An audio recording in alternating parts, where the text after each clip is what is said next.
بسم اللہ الرحمن الرحیم۔ السلام علیکم ورحمۃ اللہ وبرکاتہ۔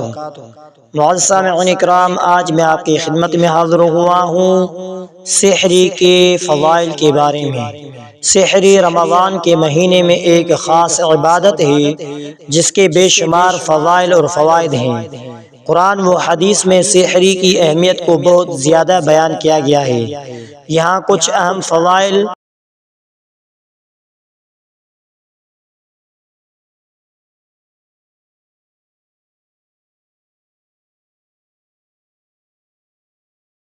سحری کھانے سے انسان اللہ کے رضا کا متقاضی ہوتا ہے، کیونکہ یہ عمل سنت نبوی صلی اللہ علیہ وآلہ وسلم ہے۔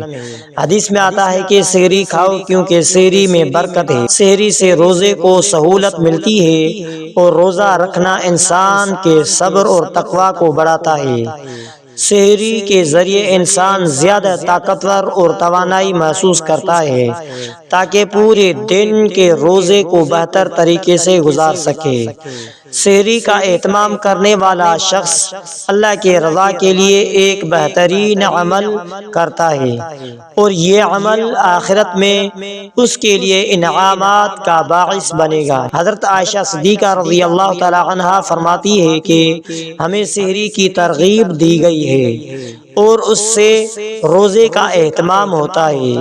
جہنم سے بچاؤ: سحری کرنا انسان کو جہنم کے آگ سے بچانے کا ذریعہ بن سکتا ہے۔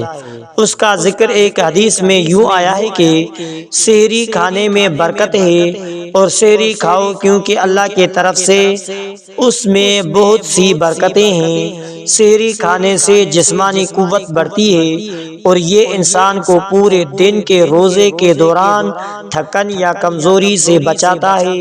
سحری میں پانی، پروٹین جیسے اہم غذائی اجزاء شامل کرنے سے جسم کی توانائی برقرار رہتی ہے۔ سحری کی یہ اہمیت ہمیں بتاتی ہے کہ رمضان میں اس نیک عمل کے بھرپور کوشش کرنی چاہیے تاکہ اللہ تبارک و تعالیٰ کی رضا حاصل کر سکیں اور دنیا اور آخرت میں اس کے انعامات کے حقدار بنیں۔ تو معزز سامعین اکرام، سحری کے فضائل کو اگر کسی واقعے کے روشنی میں دیکھا جائے تو اس کی اہمیت بھی اور واضح ہو جاتی ہے۔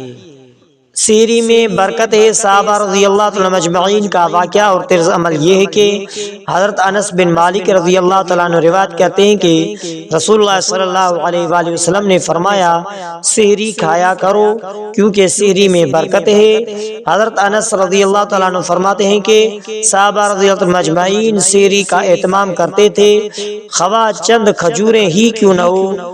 بعض اوقات گھر میں زیادہ کھانا موجود نہ ہوتا مگر وہ سنت پر عمل کی نیت سے سحری ضرور کرتے ہیں۔ سحری کا مقصد پیٹ بھرنا نہیں بلکہ سنت کی پیروی اور برکت حاصل کرنا ہے۔ اذان فجر سے پہلے سحری کا اہتمام کریں۔ حضرت زید بن ثابت رضی اللہ تعالیٰ عنہ فرماتے ہیں کہ ہم نے رسول اللہ صلی اللہ علیہ وآلہ وسلم کے ساتھ سحری کی، پھر نماز کے لیے کھڑے ہو گئے۔ ان سے پوچھا گیا، سحری اور اذان کے درمیان کتنا وقفہ تھا؟ فرمایا تقریباً 50 آیات پڑھنے کے برابر۔ سحری کو آخری وقت تک مؤخر کرنا سنت ہے۔ فجر سے کچھ دیر پہلے سحری ختم کرنا افضل ہے۔ جلدی سونا اور تہجد یا ذکر کر کے ساتھ سحری کرنا زیادہ باعث اجر ہے۔ امت محمدیہ کی خصوصیت: ایک حدیث میں آتا ہے کہ نبی کریم صلی اللہ علیہ وآلہ وسلم نے فرمایا، ہمارے اور اہل کتاب کے روزوں میں فرق صرف سحری کھانے کا ہے۔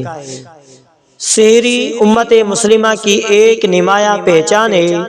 اس کا اہتمام کرنا دراصل اپنی دینی شناخت کو زندہ رکھنا ہے۔ سحری کو ترک نہ کریں، چاہے صرف پانی یا ایک کھجور ہی کیوں نہ ہو۔